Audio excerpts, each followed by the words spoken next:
સુરતમાં સબસિડી યુક્ત ખાતરની હેરાફેરી કરવામાં આવી છે અને માંગરોળના વાલેસા ગામે એસએમસીએ રેડ કરી છે। ખેડૂતોને મળવાપાત્ર સબસિડી યુક્ત ખાતર ઇન્ડસ્ટ્રીઝને વેચી દેવાતું હતું। 1200 થી વધુ ખાતરની બેગો ઝડપાઈ છે।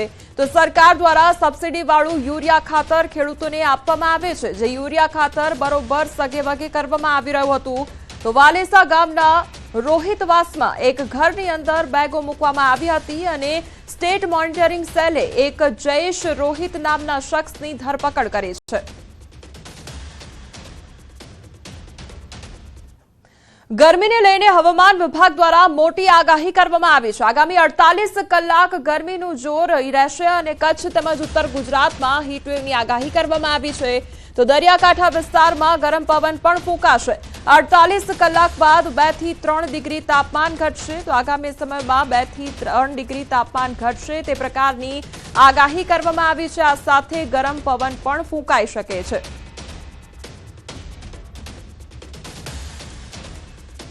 मौसम शुष्क रहेगा और गुजरात का जो हीटवेव का भी पोजीशन है, जो उच्चतम तापमान है, इसमें अगले 2 दिन तक हम आइसोलेटेड प्लेसेस में हीटवेव का वार्निंग दे रहा है, येलो वार्निंग के साथ। वो जो सौराष्ट्र कच्छ में जो डिस्ट्रिक्ट आ रहा है, कच्छ डिस्ट्रिक्ट आ रहा है, और गुजरात क्षेत्र में जो उत्तरीय डिस्ट्रिक्ट है, बनासकांठा है, इसके लिए हम येलो वार्निंग के साथ हीटवेव के लिए आज मतलब 16 और 17 अप्रैल को हीटवेव वार्निंग दिए हुए हैं। और जो कोस्टल क्षेत्र है, जो दक्षिणी गुजरात क्षेत्र की तटीय क्षेत्र है और हमारा जो सौराष्ट्र कच्छ की जो तटीय क्षेत्र है, इसमें भी हम हॉट एंड ह्यूमिड का कंडीशन का पूर्वानुमान दिए हैं। હવે વાત કરીએ સુરતમાં વધતી ગુનાખોરી વિશે।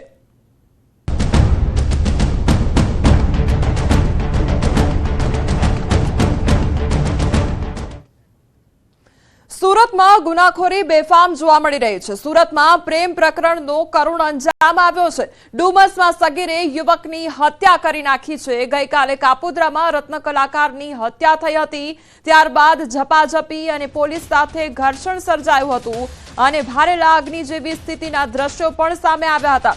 સુરતના કાપોદ્રા વિસ્તારમાં યુવાનની હત્યા બાદ લોકો વિફર્યા હતા। નશા માટે રૂપિયા ન આપતા એકના એક દીકરાની નશેડીએ હત્યા કરતા મહિલાઓ રણચંડી બની ગઈ હતી। તો આજે પ્રેમ પ્રકરણમાં સગીરે એક યુવકની હત્યા કરી નાખતા સુરતમાં ખળભળાટ મચી ગયો છે। તો સુરતમાં જાણે હત્યાના સિલસિલા વધી ગયા હોય તે પ્રકારની પરિસ્થિતિ જોવા મળી રહી છે। તો જ્યાં સામાજિક તત્વો છે તે પણ બેફામ બન્યા હોય તે પ્રકારની સુરતની પરિસ્થિતિ જોવા મળી રહી છે। દિવસે ને દિવસે ગુનાઓ નો વધતો આંકડો જોવા મળી રહ્યો છે। ત્યારે સુરતની વધુ વાત કરીએ તો સુરતમાં પ્રેમ પ્રકરણનો કરુણ અંજામ આવ્યો છે। ડુમસમાં સગીરે યુવકની હત્યા કરી નાખી છે। 28 વર્ષીય યુવકને પ્રેમ પ્રકરણમાં મોતને ઘાટ ઉતારવામાં આવ્યો છે। 17 વર્ષીય સગીરે હત્યાને અંજામ આપ્યો। ગત રોજ રાત્રિના 10:30 વાગ્યાની આ ઘટના બની છે। મારા મિત્રને કેમ હેરાન કરે છે, કેમ કહી બોલાચાલી કરી હતી, તારો મિત્ર મેસેજ કરી પરેશાન કરે છે કહી હુમલો કરવામાં આવ્યો હતો। સ્ટીવન સંજયભાઈ ઘંટીવાલાને ગળાના ભાગે ચપ્પુ મારી દેતા તેને ત્યાં મોટી માત્રામાં લોહી વહી ગયેલ અને અન્ય તેના મિત્રોને પણ એક ચપ્પુથી ઈજા કરેલ હોય, જેથી બીજા અન્ય ત્યાં હાજર લોકો આ લોકોને દવાખાને લઈ જતા જે સ્ટીવન છે તેને હોસ્પિટલમાં મરણ જાહેર કરવામાં આવેલ છે અને સ્ટીવન સંજયભાઈ ઘંટીવાલાને ગળાના ભાગે ચપ્પુ મારી દેતા તેને ત્યાં મોટી માત્રામાં લોહી વહી ગયેલ અને અન્ય તેના મિત્રોને પણ એક ચપ્પુથી ઈજા કરેલ હોય, જેથી બીજા અન્ય ત્યાં હાજર લોકો આ લોકોને દવાખાને લઈ જતા જે સ્ટીવન છે તેને હોસ્પિટલમાં મરણ જાહેર કરવામાં આવેલ છે। સુરતના કાપોદ્રામાં રત્ન કલાકારની હત્યા કરનારાને પોલીસે કાયદાનું ભાન કરાવ્યું છે। આરોપીને સાથે રાખીને પોલીસે સરઘસ કાઢ્યું છે। ઘટના સ્થળે લઈ જઈ રિકન્સ્ટ્રક્શન કરવામાં આવ્યું તો હત્યાને લઈ પ્રાયોગિક પુરાવા એકત્રિત કરવામાં આવ્યા છે। આરોપીના ઘટના સ્થળે નિવેદન પણ નોંધવામાં આવ્યા છે। તો સુરતની આ ઘટના કે જ્યાં યુવકની હત્યા કરી દેવામાં આવી હતી અને તે મામલે હવે ઘટનાનું આખું રિકન્સ્ટ્રક્શન કરવામાં આવ્યું। આ સાથે જે તમામ આરોપીઓ હતા તેને ઘટના સ્થળે લાવીને તેમના નિવેદન પણ નોંધવામાં આવ્યા છે।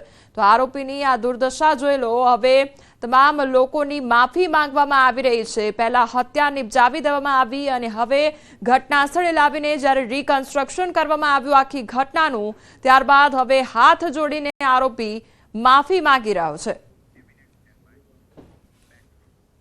અમદાવાદમાં શાળાએ બનેવીનું ઢીમ ઢાળી દેતા ચકચાર મચી ગઈ છે। અમદાવાદના માધુપુરા લાલકાકા હોલ પાસે આ ઘાતકી હત્યાનો બનાવ બન્યો હતો અને આ બનાવમાં શાળાએ બનેવીની હત્યા કરી હતી। તો સમાધાનના બહાને બોલાવી હત્યા કરી હોવાનું સામે આવ્યું છે। મૃતક અને આરોપી બંને સુરેન્દ્રનગરના રહેવાસી હોવાનું સામે આવ્યું છે।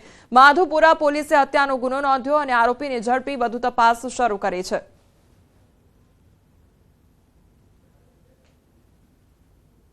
એને જે એની ભડાસ હતી કે મારી બહેને લવ મેરેજ આની સાથે કર્યા અને એ એક રિક્ષા ચાલક હતો અને એની બહેન રહી એ નર્સિંગનો અભ્યાસ કરતી હતી, એટલે એના મગજમાં ક્યાંક એવું હતું કે મારી બહેનનું ભાવિ બગડ્યું છે અને સમાજમાં મારી ઇજ્જત બગડી છે, એને કારણે એણે એની ઉપર હુમલો કરી અને એનું મોત નિપજાવ્યું।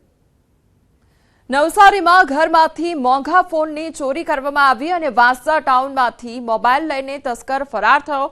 તો ઘરમાં મૂકેલ 2 લાખથી વધુની કિંમતના 3 ફોન લઈ અજાણ્યો ઇસમ ફરાર થયો છે। ઘરમાંથી ફોન ચોરી થતા વાંસદા ટાઉન પોલીસ સ્ટેશનમાં ફરિયાદ નોંધવામાં આવી છે। તો સીસીટીવીમાં અજાણ્યો યુવક કેમેરામાં કેદ થયો છે। વાંસદા ટાઉન પોલીસ દ્વારા ગુનો નોંધી સીસીટીવીના આધારે વધુ તપાસ હાથ ધરવામાં આવી છે। તો એક અજાણ્યો ઇસમ ઘરમાં ઘૂસી આવે છે અને એક નહીં પરંતુ 3 ફોનની ઉઠાંતરી કરવામાં આવે છે અને આ અંગે પોલીસ ફરિયાદ પણ નોંધવામાં આવી છે। પોલીસ દ્વારા સીસીટીવી ફૂટેજ ચકાસીને વધુ તપાસ હાથ ધરવામાં આવી છે। આ તરફ સુરત પોલીસની સરાહનીય કામગીરી સામે આવી છે અને ઝેરી દવા પી આપઘાતનો પ્રયાસ કરનાર યુવતીનો પોલીસે જીવ બચાવ્યો છે। હેડ કોન્સ્ટેબલ અજમલભાઈએ યુવતીને ખભે ઉચકી હોસ્પિટલ પહોંચાડી હતી। તો સમયસર હોસ્પિટલ પહોંચી જતા યુવતીનો જીવ બચ્યો હતો અને ઘટના બની ત્યાં એમ્બ્યુલન્સ કે ગાડી જઈ શકે તેમ ન હતી, જેથી ખભા પર ઉચકીને ખેતરની બહાર લઈ આવી એમ્બ્યુલન્સની રાહ જોયા વગર પીસીઆર વાનમાં હોસ્પિટલ લઈ જવામાં આવી હતી। દ્વારકાના ઓખામાં ફરી એકવાર ચાલુ છે તંત્રનું બુલડોઝર। અસામાજિક તત્વોના ગેરકાયદેસર દબાણો પર કાર્યવાહી હાથ ધરવામાં આવી છે। બુટલેગર તેમજ અસામાજિક તત્વોના દબાણ પર બુલડોઝર ફરી વળ્યું છે। તો ઓખા સમુદ્ર વિસ્તાર આસપાસ અસામાજિક તત્વોના ગેરકાયદેસર દબાણો દૂર કરવામાં આવ્યા છે। ગેરકાયદેસર રીતે બનાવેલ જેટી તેમજ 2 જેટલા મકાન અને કોમર્શિયલ બાંધકામો તોડી પાડવામાં આવ્યા છે। તંત્રની કાર્યવાહીથી અસામાજિક તત્વોમાં ખોફ ફેલાયો છે। અમદાવાદમાં 2 બુટલેગરના ગેરકાયદેસર મકાનો પર તવાઈ બોલાવવામાં આવી છે અને સરખેજ નજીક સરકારી જમીન પર દબાણ કરવામાં આવ્યું હતું। વર્ષોથી સરકારી જમીન પર આલીશાન ઘર બનાવી દીધા હતા। ઘરમાં જ એ બુટલેગરો દારૂનો વેપલો કરતા હતા। ઉદેસી અને શંકરલાલ નામના 2 બુટલેગર સામે પોલીસ ચોપડે અનેક ગુના નોંધાયેલા છે।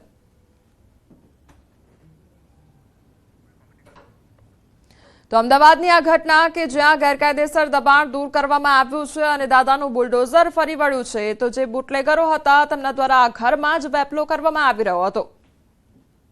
અમદાવાદમાં વધુ 2 ગુનેગારોના ગેરકાયદેસર મકાન પર તંત્રનું બુલડોઝર ફરી વળ્યું છે। હું સીધા દ્રશ્ય આપને બતાવીશ। આપ જે આ દ્રશ્ય જોઈ શકો છો કે સરખેજ વિસ્તારમાં આવેલ એલજે કોલેજની સામે સરકારી જગ્યામાં જે છે 2 બુટલેગર દ્વારા અહીંયા આલિશાન મકાન બનાવી દેવાયા હતા અને તેને હાલ હવે જમીનદોસ્ત કરવાની કામગીરી જે છે તે પોલીસ દ્વારા અમદાવાદ મ્યુનિસિપલ કોર્પોરેશનને સાથે રાખીને કરવામાં આવી રહી છે।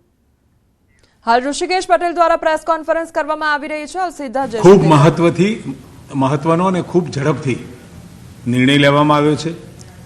2 એપ્રિલ 2025ના રોજ કેન્દ્રીય કર્મચારીઓ માટે 2% ડિયરનેસ એલાઉન્સ એટલે કે ડીએનો જે વધારો કર્યો એ રાજ્ય સરકારે તાત્કાલિક 15 દિવસની અંદર 15 પણ નહીં 12 થી 13 દિવસની અંદર એ રાજ્યના કર્મચારીઓને આપવાનો પણ નિર્ણય કર્યો છે।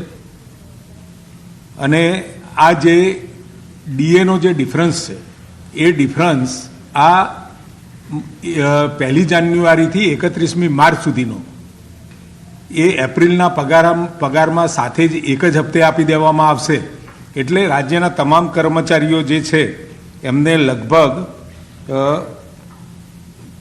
4.78 લાખ કર્મચારીઓ જે હાલ કામ કરી રહ્યા છે ને 4,81,000 પેન્શનર મળીને કુલ 9 લાખથી વધુ કર્મચારીઓને આનો લાભ મળવાનો છે. કુલ એરિયર્સ પેટે 235 કરોડ રૂપિયા ચૂકવવામાં આવશે અને 946 કરોડની ચૂકવણી વાર્ષિક આ 2% વધારા લેખે થવાનો અંદાજ છે. આમ ખૂબ મહત્વનો નિર્ણય રાજ્ય સરકારના અધિકારીઓ માટે, કર્મચારીઓ માટે જે લેવામાં આવ્યો છે એ પહેલી વખતે ખૂબ ઝડપથી નિર્ણય લઈ કેન્દ્રના ધોરણે તાત્કાલિક અસરથી એને રાજ્ય સરકારના કર્મચારીઓને આપવાનું નક્કી થયું છે. આદરણીય ભૂપેન્દ્રભાઈ પટેલ સાહેબ બજેટમાં કરેલી જોગવાઈઓનો દર વખત રિવ્યૂ લેતા હોય છે. આ વખતે પણ ચાલુ બાબતોને 97% મંજૂરી મળી ચૂકી છે. એટલે કે જે ચાલુ બાબતો હતી એ તમામ મંજૂરીઓ 97% સુધીની અપાઈ ગઈ છે. 2719 જે બાબતો હતી એ પૈકી 2692 બાબતો મંજૂર કરી છે અને જે નવી બાબતો આ વખતના બજેટમાં હતી એને 77% જેટલી મંજૂરી મળી છે. 1148 બાબતોમાંથી 883 જેટલી બાબતો તાત્કાલિક મંજૂર થઈ અને હજુ તો એપ્રિલનો 16મી તારીખ છે અને 16મી તારીખ સુધીમાં બજેટ ખૂબ ઝડપથી લોકો માટે વપરાય એટલે મંજૂરીની પ્રક્રિયા પણ આદરણીય ભૂપેન્દ્રભાઈએ ખૂબ ઝડપથી ચાલુ કરી છે.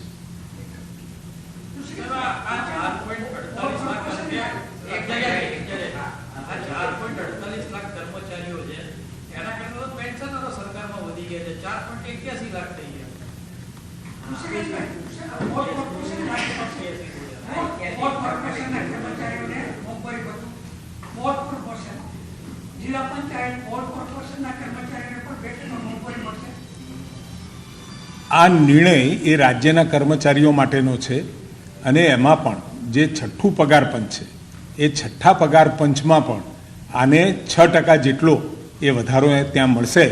પરંતુ રાજ્ય બોર્ડ કોર્પોરેશનના જેટલા પણ કર્મચારીઓ છે એ બાબતનો નિર્ણય હવે પછી થશે.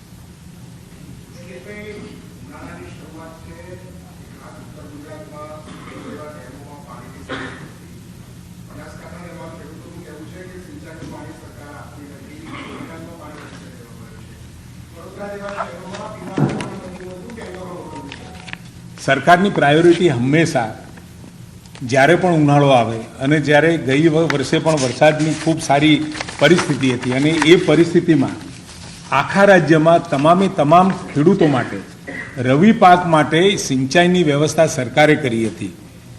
આજે રાજ્યની અંદર ઉત્તર ગુજરાતના 8, મધ્ય ગુજરાતના 6, દક્ષિણ ગુજરાતના 4 અને સૌરાષ્ટ્રના 35 અને કચ્છના 9 મળી કુલ 62 જળાશયનું પાણી આપણે એમાંથી 17,470 MCFT પાણી કે જે પીવા માટે આપણે અનામત રાખ્યું છે એની સામે 2,85,168 MCFTનો જથ્થો ઉપલબ્ધ છે. એટલે જ્યાં પણ ઇરિગેશનની વ્યવસ્થાઓ છે અથવા તો જે ઇરિગેશનના કમાન્ડ વિસ્તારમાં આવતા ખેડૂતો અથવા તો એ જિલ્લાઓ કે જ્યાં પાણી આપી શકાય એમ છે ત્યાં તમામ જગ્યાએ પાણી આપવાનો સરકારે નિર્ણય કર્યો છે. 15મી મેથી એ પાણી આપવાનો નિર્ણય કર્યો છે. પરંતુ જે જગ્યાએ જે જિલ્લાને જે ખેડૂતો અને જે ઇરિગેશન યોજનાઓનું પાણી કદાચ એ જળાશયમાં ઓછું હોય તો ત્યાં આગળ પાણી આપવાનું શક્ય ન બને. પરંતુ અત્યારે દરેક જગ્યાએ કદાચ બનાસકાંઠાની અંદર પણ જે ભૌગોલિક પરિસ્થિતિ અને જે નર્મદાના કામો ચાલુ છે એના કારણે પણ કેટલીક મુશ્કેલીઓ છે. પરંતુ શક્ય હોય એટલું ગુજરાતમાં દરેક જગ્યાએ પાણી આપવાની સરકારની તૈયારી છે અને હાલ 15,720 ગામ, 251 શહેરો અને 372 જેટલી જૂથ યોજનાઓ દ્વારા પીવાનું પાણી આપણે પહોંચાડી રહ્યા છીએ અને લગભગ